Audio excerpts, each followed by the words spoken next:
ያችኛው ማለት ነው።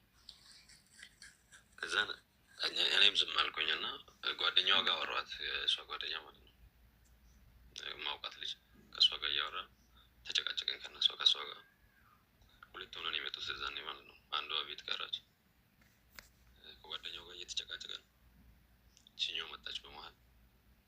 ያኔ በስ ብርጭቆ ሰብራ እንደዚህ እጄ ላይ ይዘ ነበር። ከዛን እጄ ላይ ወጋችኝ። እዚች ጋር ከውጪ ላይ ደግሞ እየተጨቃጨቀን ነበር ጓደኛዋ ጋር። እቺ በመሀል መታ ወጋችኝ ማለት ነው። ያችኛዋ ደግሞ አልመታኋትም። ሳልመታት እችኛው መታ እንደዛ ስትጨቃጨቀኝ ደግሞ ሳይደነገጥኩኝና መታኋት። ያለው ነገር ይሄ ነው። ዘረኛ ምናምን ብላ ያወራችሁ ደግሞ ምንም ስለ ዘረኝነት ምናምን የለም። እንደዚህ አይነት የኦሮሞ ነገር ከይቅርታ ጋር ሀምዛ እሷ ጠርሙዝ ቀድማ የቆረጠችበት ትነግረናለህ ማለት ቀድማ እዛ ጠርሙዝ የያዘችበት ምክንያት ምንድን ምን ስላለ? እኔና እሷ አልተመታታንም። መጀመሪያ አልተመታታንም። ከጓደኛው ጋር የተጣለው ከጓደኛው ጋር የተከራከርን ያለው ከዛ በመታ ነው በብርጭቆ መጨጨረች ነው በስ ያለው። እኔም ደግሞ ሳይደነገጥኩኝና ማንኛውም ሰው ያ ሁላችንም እየጠጣን ነበር በዛ ደግሞ ሳይደነገጥኩኝና ስራው ራሱ ደም በደም ሆኖ ነበር በደሜ ማለት ነው። ሳየው ደነገጥኩኝና መጣሁት። ያለው ነገር ይሄ ነው። አሁን ዘረኛ አማራው ነው እንደዚያ ነገር የለም። ኦኬ እሺ፣ ጋር ያላችሁ ሰዎች ጥያቄ ጠይቁ። አንዴ በመቲ አንዴ ልጅ ታውቃለች። አስቴር የሚለው አካውንት ትባለው ትናገር እንጂ ሳይቻል ቪዲዮ ክፈች። እሺ አንዴ ቃል ታወራችን አርጋተኝ አስቴር ቪዲዮ ክፈች። አስቴር ናት። ሀምዛ ያ ቢላ አወጣ የተባለው ልጅ ትጠራዋለህ? ቢላ ያወጣ ሰው የለም። ልጁ ተኝቶ ነው መሰለኝ ላይ አይደለም። አሁን አንተ እንደተናገርከው ማለት ነው። አታውቃትም።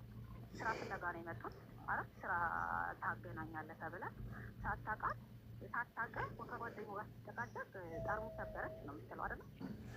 ሁለተኛ ነገር አሁን በእንትን አልተናገርክም የምትለው ወይ አሁን ስትናገር እኔ አስቴር ከዚህ በፊት ስታወራ የሰማሁት አስቴር እንደውም ዘር ምናምን የለበትም ስላልክ እኔም ወደ ዘር ልወስደው አይደለም። ምክንያቱም ማንም መርጦ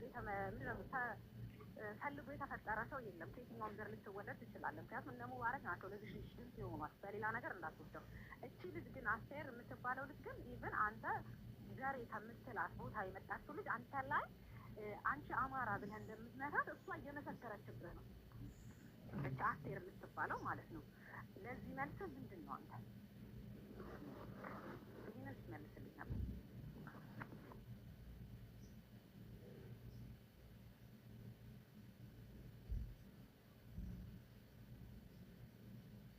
አይ ቲንክ ሀምዛ ስልክ እንትን ገስቱን እስኪ ያስተካክሉት እንደቀድሙ። እሺ ሀምዛ ሳ ጥያቄ ጠይቃል። ሰምተዋል? የጠየኩትን አልሰማሽም? መሲ እዚህ ጋር ትገባለች። ልጅቷ አካውንቷ እንትን ስላላላት በዚህ ትገባለች። ኡርጂ ሻሼ ነው የሚለው።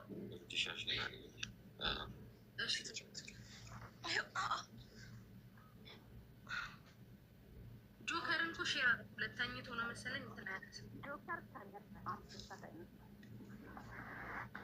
ልጠይቅ ወይስ ከሷ ቀጥዬ ልጠይቅ? ቢታይ ግን እነሱ የነበሩት ሰውና የእኛ ጥያቄ መጨረሻ ላይ እናደርገዋለን። ኡርጂ ሻሼ አካውንት አይደለም ይሄ አይደለ? ኡርጂ ይሄ ነው ራሱ ልጁ መሰለኝ አላውቅም። ለምንድን ነው ግን ሞዴሬተሮች በጣም ከይቅርታ ጋር እኔ ቤት ከዚህ በኋላ ከይቅርታ ጋር ሞዴሬተር የሚባል ነገር አነሳለሁ። በጣም ዝቃጮች ናችሁ። በቃ የምታረጉትን ነገር ከታች እያዩ በጣም ዝቃጮች ናችሁ። በቃ የምታረጉትን ነገር ከታች እያዩ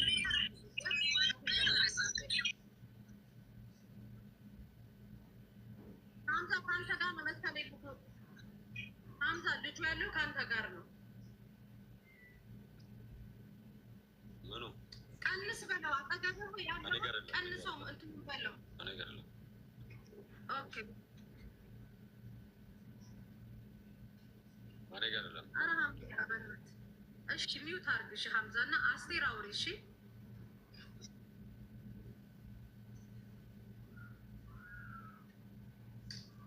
በመጀመሪያ ለሁላችሁም ሰላም፣ እንዴት ናችሁ? እኔ እዚህ ጋር አንደኛ ሀምዛን አውቀዋለሁ። ሀምዛን ዛሬ ሳይሆን ገና ከ1 ዓመት በፊት ነው የማውቀው ሀምዛን ማለት ነው። በማውቀው ሰዓት ግን እንደዚህ አይነት ልጅ አልነበረም። እንደዚህ አይነት ልጅ መሆኑን ጭራሽ አላውቅም። በህይወቴም አይቼም አላውቅም። የመጀመሪያ ጊዜ እንደዛ መሆኑ ማለት ነው። ሲቀጥል ደግሞ እዛ ቦታ ሳልሄድ በፊት የደወልኩለት ከጠለባ አስጠፍታት የሚለው ከሌላ ቦታ ነው ልጅቷ እየመጣች ያለችው ማለት ነው። ልጅቷ እየመጣች ያለችው ከሌላ ቦታ ነው። ልጅቷ የሀገር ልጅ ናት። ቤተሰብ ደውሎልኝ እንደዚህ ስራ ፈልጌላት ስላለኝ ብቻ ነው። እና በዛን ጊዜ የማውቀው እሱን ስለነበረ ሀምዛ ብዬ ደውዬለት ስራ እንደዚህ ፈልግ አልኩት። ስራ ፈልግ ስለው እሺ በቃ ፈልጋለሁ ምናምን ያለኝ። ከዛ በዚሁ አጋጣሚ የት ነሽ ምናምን ሲለኝ እንደዚህ የሆነ ስራ ልንዋዋል ወጥተን እንደዚህ ከጓደኛዬ ጋር ነኝ ብዬዋለሁ። እንደዛ ስለው እሺ በቃ የት ነው ምናምን ሲለኝ እንደዚህ ከሺሻ ቤቱ ጎን ላይ ኮፊ ሾፕ ነው እኛ የሄድነው ስራ ለመነጋገር እዛ ነኝ አልኩት። ከዛ በኋላ እሺ በቃ ምግብ ቤቱ ጋር ምናምን እንደምንገናኝ ነገረኝ መጥቶ ማለት ነው። እና ልጅቷን በዛ ጊዜ ተቀብዬ ልጅቷ እኔ ጋር ነበረች። እዛ ሆኜ ነው የተቀበልኳት ይቺ ልጅ። ከዛ እዛ ምግብ ቤትም ሄደን ስራውንም ተነጋግረን ስራውንም ከ5 ቀን በኋላ እንደዚህ ምናምን ብለውን ወጥተን እዛ ምግብ ቤት ሄደን አብረን በልተን ምናምን ነገር እኔ ልጅቷ አዲስ ስለሆነች ግዴታ ወደ ቤት መውሰድ ስላለብኝ ልጅቷን ወደ ቤት ይዤ ከጓደኛዬ ጋር ወደ ቤት መጣን። አብረን ካልቆየን ምናምን በቃ እዚህ ሺሻ ቤት ምናምን ሲለን አይ ቤት እንደርሳለን። ልጅቷን እንደውም አምጫት ነው ያነበር እንደውም እንጂ ዝም በይ የሚለው ራሽ ልጅቷን ምንድን ያለኝ ልጅቷን አምጫት ምናምን ሲለኝ አይ አላመጣም አልኩት። በነገራችን ላይ ጓደኞቹን አላውቃቸውም፣ እሱን ነው የማውቀው እዚህ ጋር ማለት ነው። ከዛ ልጅቷን ቤት አድርሼ እኔ እና እሷ ወጣን። የት ነክ ምናምን ብዬ ደውዬላታለሁ። እዛው ነን አለኝ። ከዛ ከጓደኛ ጋር እዛው ሄድን። እዛው ጠዋት አካባቢ እንሂድ ምናምንም እሱ ነው ሀሳቡን ያመጣው የነበረው። እንደውም እኔ የሆነ ሰዓት ላይ አባያ ምናምን ለብሼ እንትን ስል አይ እንሄዳለን ምናምን ነገር ለምን እንደዚህ ትሆኛለች ሲለኝ ስለማውቀው እንደዚህ አይነት ሰው ስላልነበረ እሺ ብዬ ሄድን። እዛ ቦታ ላይ ደግሞ ስንሄድ የሆነ ጸባዩ ተቀይሯል፣ ያለው ጸባይ ሌላ ሆኗል። ከዛ እና የተቀመጫ አጠገቤ ምናምን ሲላት ራሱ እኔ እንደዛ አላሰብኩም። ሄጄ ልጅቷን እንዳትጨናነቅ ብዬ ሄጄ ሮጬ የተቀመጥኩኝ መሀል ላይ የእሱ ጓደኛ ማለ እሱም አሉ። ከዛ እኔ እንደውም ወደ ሀምዛ ሳይሆን ወደ ጓደኛው ነው ጠጋ ብዬ ቁጭ ያልኩት ማለት ነው። ቁጭ ባልኩ ሰዓት ከእሷ ጋር የእሷን ፀጉር ሲስብ ተናደድኩኝ። እኔን ነው የምታውቀው እንጂ እሷን አታውቃትም፣ አትንካት ብዬዋለሁ። አትንካት፣ እኔን እስከምታውቀኝ ድረስ እኔን እንደፈለግክ ማድረግ ትችላለህ። እኔ ነኝ እህትክ እንጂ እሷን አታውቃትም። ረጅም ጊዜ የምታውቀው እኔን ነው። አትንካት ብዬ አለቀስኩኝ። ምክንያቱም እቺ ልጅ የትም ስትሄድ ራሷን ብቻዋን ራሷን ተከብራ ተቀምጣ የምትወጣ ልጅ ነች እንጂ እኔንም አብሬያት ስሄድ አስከብራኝ ነው የምንገባ ወደ ቤት ማለት ነው። ከዛ በኋላ እኔ ላይ ቢሆን እገላታለሁ ምናምን ብሎ ሲነሳ ጓደኛው ነው እንደውም የያዘው ማለት ነው። እኔ ላይ ሲነሳ ማለት ነው። ጓደኛው ሲነሳ እና እንደዛ ሲከለክለው ነው ቁጭ ያለው ተመልሶ። ከዛ ትንሽ ቆይቶ እሷ ነች መሰለኝ እሷን ይቅርታ ጠይቃት ምናምን ስትለው መጥቶ ይቅርታ ሲለኝ እንደውም በቃ እንደ ወንድምነት ነው ይቅርታውን የተቀበልኩት በሰዓቱ ማለት ነው። ምክንያቱም ምን ሆኖ ነው ብዬ ማለት ነው። ይቅርታውን ተቀብዬ ባለን ሰዓት በቃ በወጣን በገባን ቁጥጥር ነበረ። ግን ከሀምዛ በላይ ደግሞ ያ ጓደኛው መምጣት አለበት ሲጀመር ማለት ነው። ያ ጓደኛው ከሱ በላይ ለእሱ ራሱ ሪሞት የሆነው ያ ጓደኛው ነው።